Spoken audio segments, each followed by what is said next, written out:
Once again, we're traveling across the pond and diving into the absolute clown show that is modern Britain, where calling a shoplifter a scumbag gets you a visit from the bobbies, but the actual thieves, they're out there living their best life, probably munching their stolen biscuits and laughing all the way to the pub to spend their ill-gotten gains. That is, if they don't steal the beer. Guys, as we get started, please thumb up the video. It costs you nothing just for the algorithm. Just give it a quick thumbs up. And if you like this content, subscribe and leave me a comment with your thoughts on this subject. Rob Davies, this poor shop owner, puts up a sign calling shoplifters scumbags, which, let's be honest, is the nicest thing you could call someone who's nicking your inventory. And what happens to him? The police. They roll up like he's just declared war on the crown. Take that provocative sign down, mate. Provocative? Provocative? Calling a thief a scumbag is about as provocative as calling water wet. Meanwhile, the shoplifters are out there, probably organizing a union, demanding better looting conditions and a dental plan. And let's talk about this prime minister. You know, what's his name? Keir Starmer or whatever. A completely forgettable character, especially because he sounds like a rejected Harry Potter character. But this guy is out here preaching, telling President Trump that Britain's got freedom of speech, while he uses his ideological thugs, aka the police, the bobbies, to enforce hate speech laws for calling people actively stealing from you scum. Bad boy, Rob Davies. Bad boy. Take a spanking. Freedom of speech. You can't even call a criminal a bad name without getting a knock on the door. But sure, tell me more about how free we are, mate. It's like they're running a communist daycare over there. Don't hurt the shoplifters' feelings, Rob. They're just misunderstood entrepreneurs redistributing your goods for the greater good. Do you not see how he's a better person than you, who's just trying to make a profit for you and your family to survive?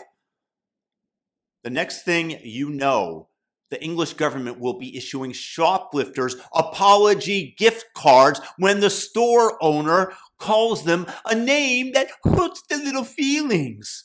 Sorry you got called a scumbag, mate. Here's 20 quid off your next heist. Present the card at the cashier on your way out next time, and they'll top you off with the cash. And let's not even get started on how this is all part of the grand plan. What do? You import a bunch of people who don't give a toss about your quaint British values, like, I don't know, not stealing from the corner shop, and then you arrest anyone who dares point out that maybe, just maybe, this isn't working out. It's like the government's playing a game of cultura Jenga, pulling out every block of common sense and hoping the whole thing doesn't collapse.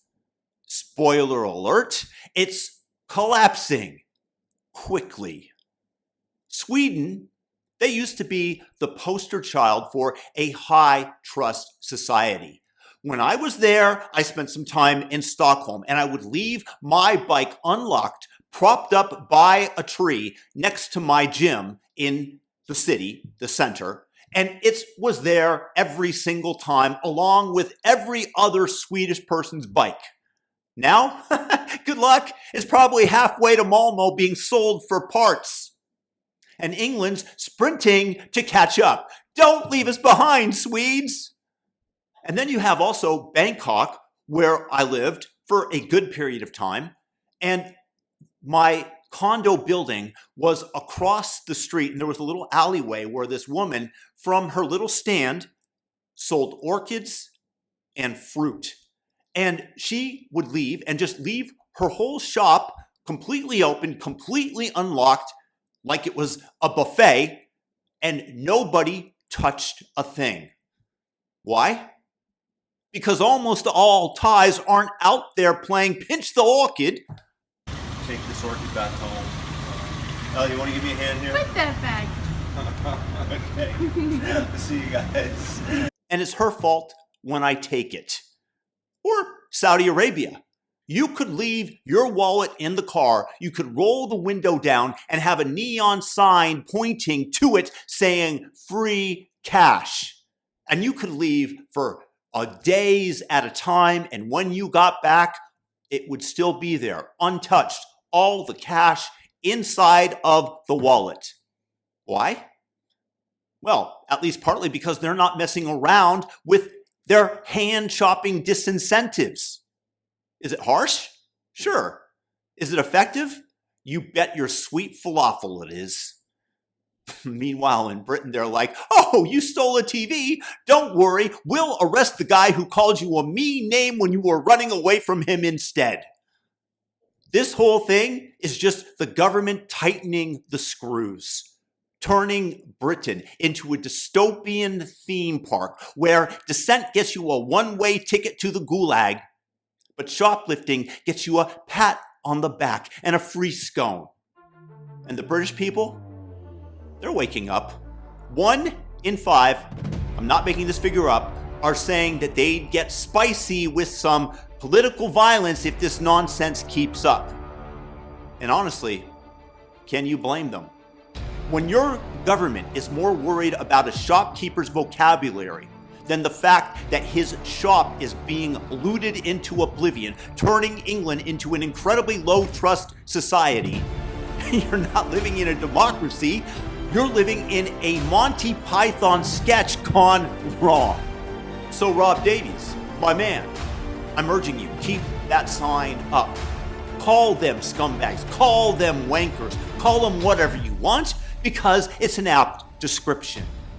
Because I'm telling you, if you don't, if you stand down, the only thing that's going to be left in your shop are the police writing you a ticket for hurting the thieves' feelings as in front of the bobbies, they nick each item off of your wall and run out. They probably will just walk. Welcome to Britain 2025, where the criminals run free and the honest man is the outlaw.